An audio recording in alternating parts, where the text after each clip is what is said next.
hakikat dari wudu. Membahas lagi wudu yang secara hakikat. Wudu hakikat itu adalah lanjutan wudu secara syariat, adalah lanjutan wudu yang diajarkan oleh Rasulullah SAW. Makna yang terdalam kita ambil daripada ajaran Rasulullah SAW. Di dalam wudu secara fikih atau lahiriah,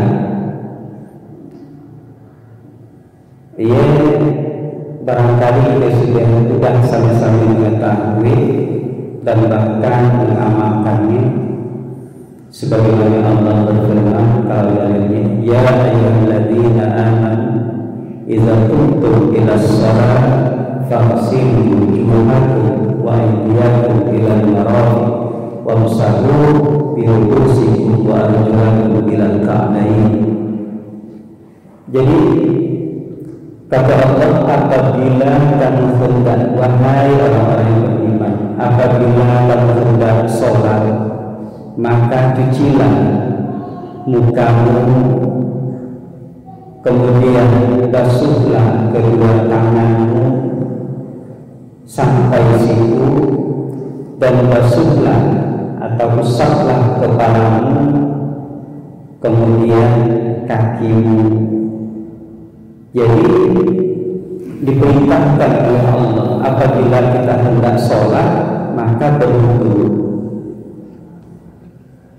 Kemudian para ulama fikih menambahkan dua yang ada di dalam Al-Quran, ada 4 kewajiban untuk berwudu, mencucikan yang ada 4. Ditambahkan oleh ulama mengingat melihat hadis-hadis praktek daripada Rasulullah SAW. Ditambahkan yang pertama adalah niat, karena setiap Rasulullah selalu mengingatkan untuk niat, innamal a'malu binniyat. Kemudian ditambahkan yang terakhir, yaitu yang ke-6, yaitu tertib, karena praktek dari Rasulullah SAW selalu berurutan dari A sampai ke Z. Jadi berurutan sehingga para ulama fikih mengambil bahwa ia adalah satu kewajiban hukum, maka dimasukkanlah ia adalah tertib. Jadi rukun wudu ada 6. Nah, di dalam fikih bahwa mengatakan bahwa pada saat kita mencuci, ia adalah apabila kita berhadas kecil, untuk mensucikannya adalah dengan cara berwudu. Dan wudu termasuk kuncinya sholat. Wudu termasuk kunci sholat.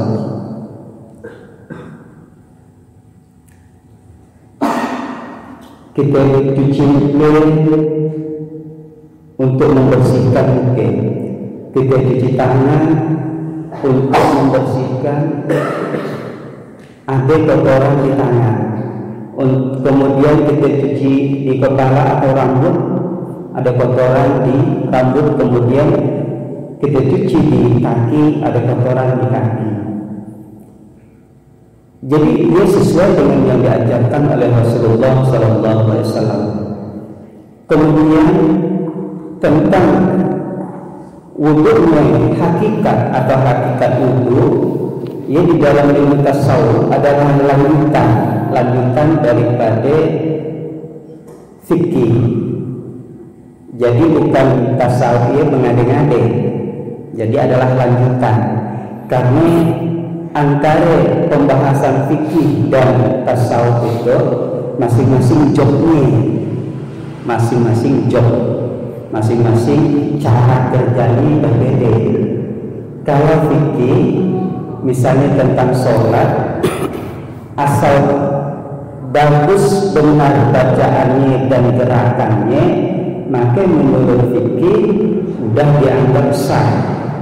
Dia tingkat pertama, tingkat lahiriah. Masalah dia khusyuk atau tidak, dia tidak dibahas di dalam fikih. Bukan tidak boleh khusyuk, tapi tidak dibahas di dalam fikih. Di mana pembahasannya ada di dalam ilmu tasawuf. Jadi tasawuf itu berkenaan dengan pembahasan batiniah. Kalau fikih berkenaan dengan pembahasan lahiriah. Jadi antara pembahasan fikih lahiriah dengan pembahasan batiniah yaitu tasawuf itu ibarat kulit dengan kuku, dan bisa terpisah. Kalau salah satunya kita ambil, maka timpang deh, timpang. Kalau fikih boleh dan kita ambil tasawuf, maka gersang kita, gersang. Nampak murope alim, nampak murope mantap sholat, tapi kosong dalam pandangan Tuhan. Karena Tuhan tidak hanya sekedar melihat gerakan dan bacaan, tapi Tuhan adalah melihat, memperhatikan hati pada saat kita bergerak dan membaca. Nah, demikian di dalam bentuk ulama tasawuf memiliki dan sekian banyak. Nyate tak sampai menyucikan buke, nyate tak harus dicuci tangan hanya sampai siku aja, tandaan sampai ke bau ya. Kali-kali mandi nyate tak hanya kaki, dan sampai ke situ. Oh, untuk membersihkan yang kotor. Oke, kalau setelah mandi kita bersih kotor, kira-kira kan masih tetap berwudu walaupun bersih.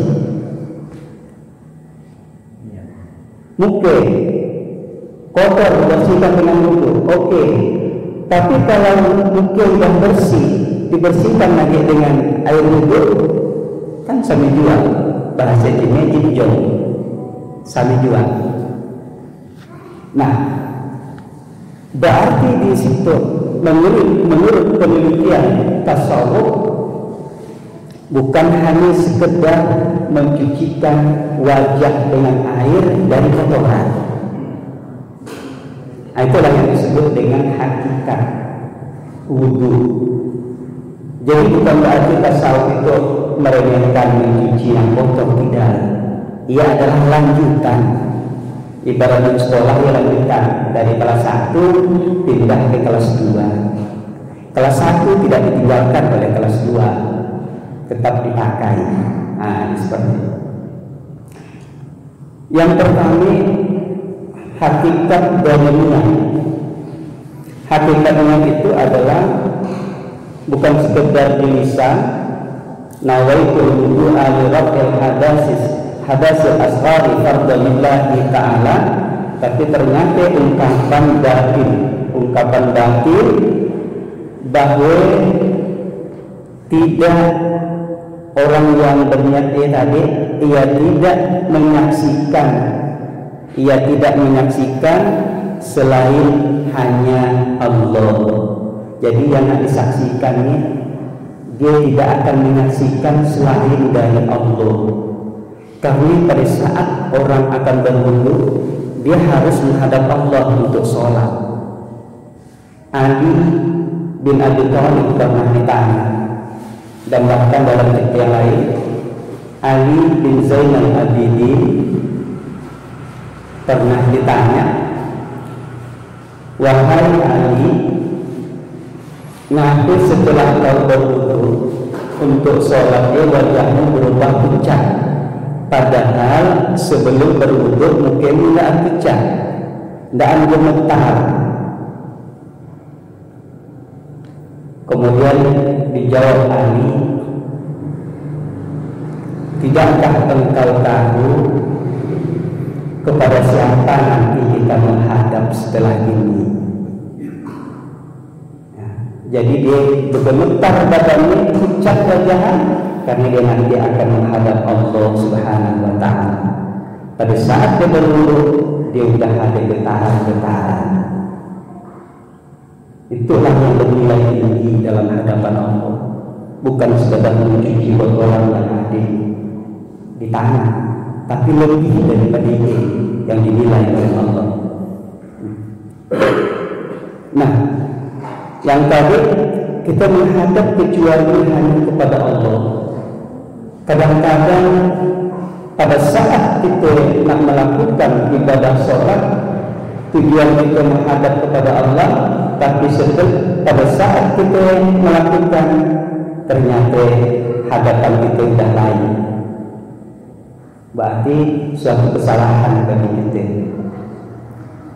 Padahal inna sholati wa nusuki wa mahyaya wa mamati lillahi rabbil alamin.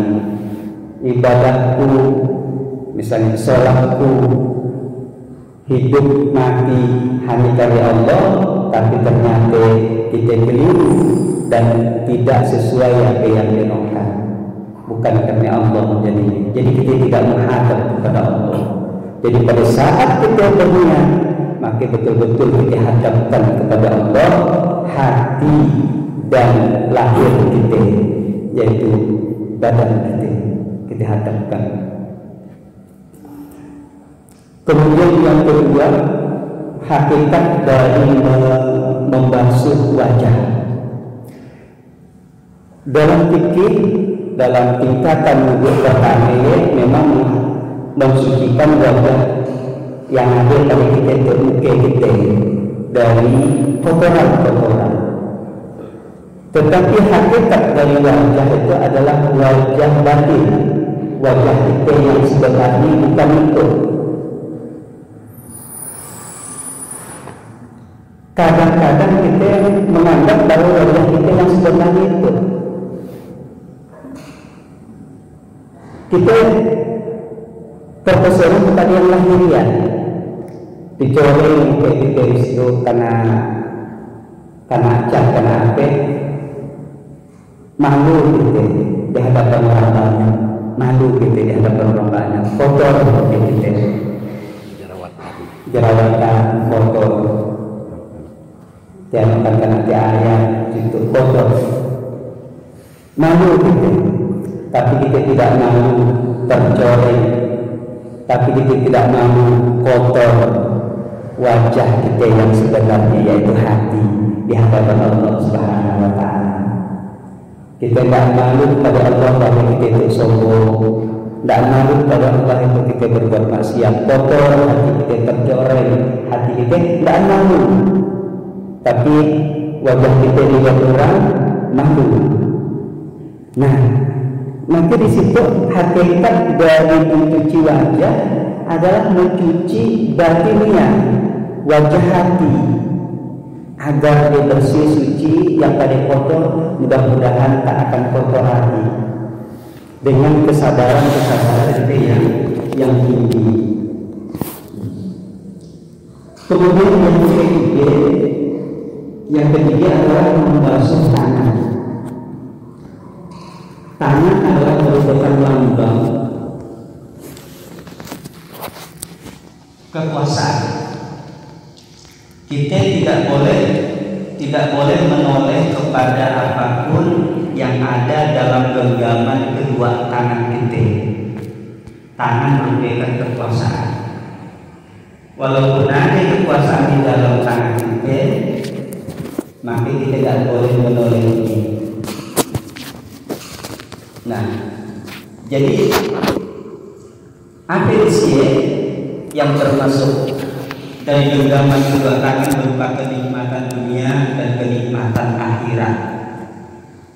Walaupun ada pada kita genggam kenikmatan dunia dan kita genggam kenikmatan akhirat.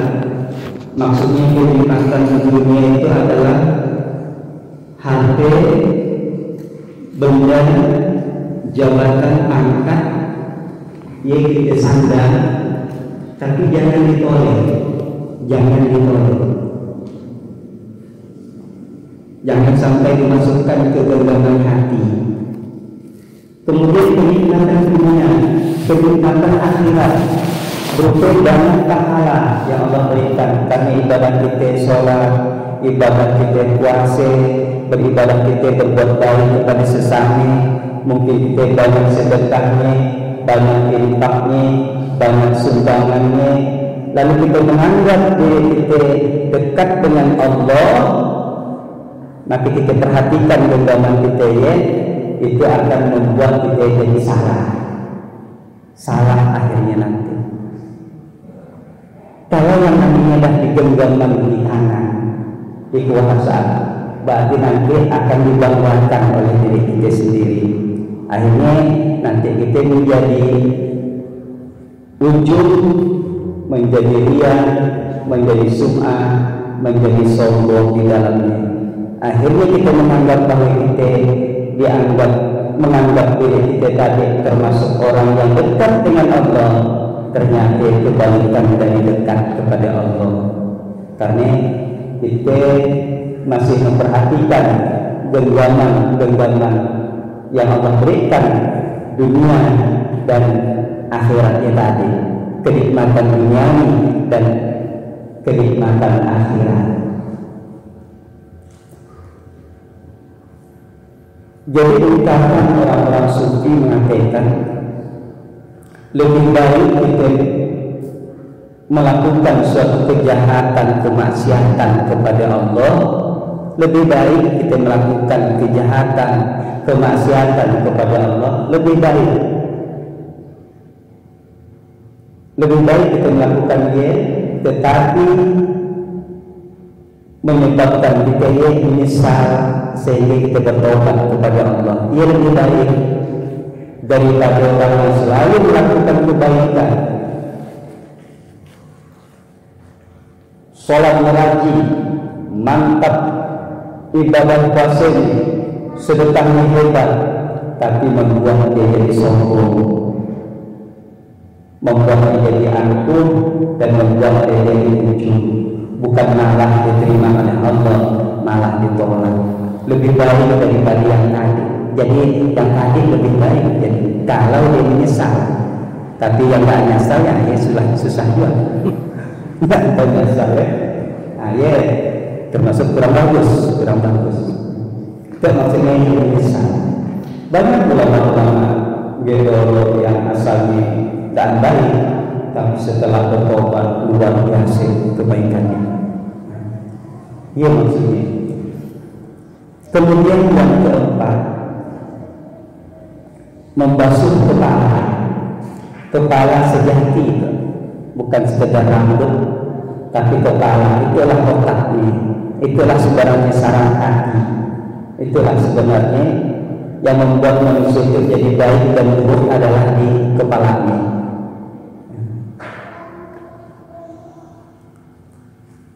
Yaitu kita mensucikan batin kepala sejati dari noda keakuan. Itu tinggi pada keakuan, rusaknya kita, kesombongan. Itu kan sering kita mengedepankan aku, bukan dia, tapi mengedepankan aku. Yang cocok menggunakan aku adalah Allah. Aku yang menciptakan alam semesta ini, umpamanya. Aku yang menolong kamu, aku yang membantu kamu, aku yang memberi rezeki kepada kamu. Yang cocok ini Allah, tapi kita tidak cocok. Mendaankannya aku, mendaankannya aku tahi, mendaankannya aku yang tetap bodoh ini. Memang jalannya kita, tapi yang memberikan sesungguhnya hakikatnya adalah Allah. Oleh sebab itu kembalikan kepada Allah. Itu akan merusakkan kita. Oleh sebab itu pada saat kita mencuci kepala, maka cucilah keakuan kita agar lengan menjadi keakuan Allah Subhanahu wa taala. Ia adalah hakikat mencuci kepala. Kemudian yang terakhir adalah membasuh kaki. Jadi membasuh kaki itu adalah kita mensucikan dari dua kekuatan aksi. Jadi kekuatan amaliyah kita dan kekuatan ilmu kita, tapi kekuatannya harus menuju kepada dengan Allah, karena Allah dalam Allah. Jangan sampai kekuatan kita itu, kekuatan ilmu, kekuatan amaliyah, membahagia ilmu kita, amaliyah kita memang tinggi, tapi jangan lupa harus billah dengan Allah. Apa maksud dengan Allah? Artinya pada saat kita melakukan suatu kebaikan apapun bentuknya, maka Allah lah yang memberikan karunia sehingga kita mampu untuk melakukan kebaikan-kebaikan yang Allah perintahkan. Seakan-akan kita bersama Allah melaksanakannya, dengan Allah kita melaksanakan. Jadi bukan Allah yang ngerajakannya juga, enggak. Maksudnya karena Allah yang memberikannya. Yang kedua, harus karena Allah. Karena dengan karena Allah yang nanti ibadah-ibadah kita, kebaikan apa itu yang kita kerjakan, makanya kita serahkan kepada Allah sebagai penilai. Mudah-mudahan menilai oleh Allah baik. Jadi lillah, karena Allah. Yang kedua, fillah, yaitu dalam Allah. Berarti kita melakukan suatu buah kekuatan tadi, aksi atau amaliyah dan kekuatan ilmu, kita berada dalam koridor Allah, berada di dalam garis-garis aturan-aturan Allah Subhanahu wa Ta'ala. Nah, Rasulullah Sallallahu Alaihi Wasallam memberikan penjelasan kepada kita dalam hadis yang sahih tentang fadilah wudhu. Itu adalah sebenarnya dari sirah para ahli hakikat atau ulama tasawuf ngambil pengetahuan dari sabda Rasulullah Sallallahu Alaihi Wasallam. Apa kata Rasulullah? Pada saat engkau mencuci muka, maka akan keluarlah dosa-dosa yang pernah dilakukan oleh muka. Mata memandang, kemudian itu membuat rasa benci, mulut membicarakan hal-hal yang tidak karuan, yang tidak sesuai yang diperintahkan oleh Allah, maka dicuci, maka akan mengalirlah dosa-dosanya, akan rontoklah dosa-dosanya disebabkan oleh air itu. Sedangkan hadir Rasulullah memberikan tahu kepada kita. Kemudian pada saat kita mencuci tangan, maka tangan, dosa-dosa tangan yang pernah diperbuat oleh tangan dia rontok, mengalir bersama dia dengan air itu. Kemudian dia juga kepala, dia juga kaki. Jadi sebenarnya hakikat daripada wudhu itu adalah pertobatan, bertobat sebenarnya. Hakikatnya, melihat dari hadis Rasulullah, bertobat disengaja atau tidak, kita dihapuskan oleh Allah dosa-dosa kita pada saat dia. Makin sering kita berwudhu, makin baiklah, makin sucilah nanti lahir, hati-hati nanti batinnya. Barangkali hanya ini yang dapat kita sampaikan. Ya, mudah-mudahan ada sedikit manfaatnya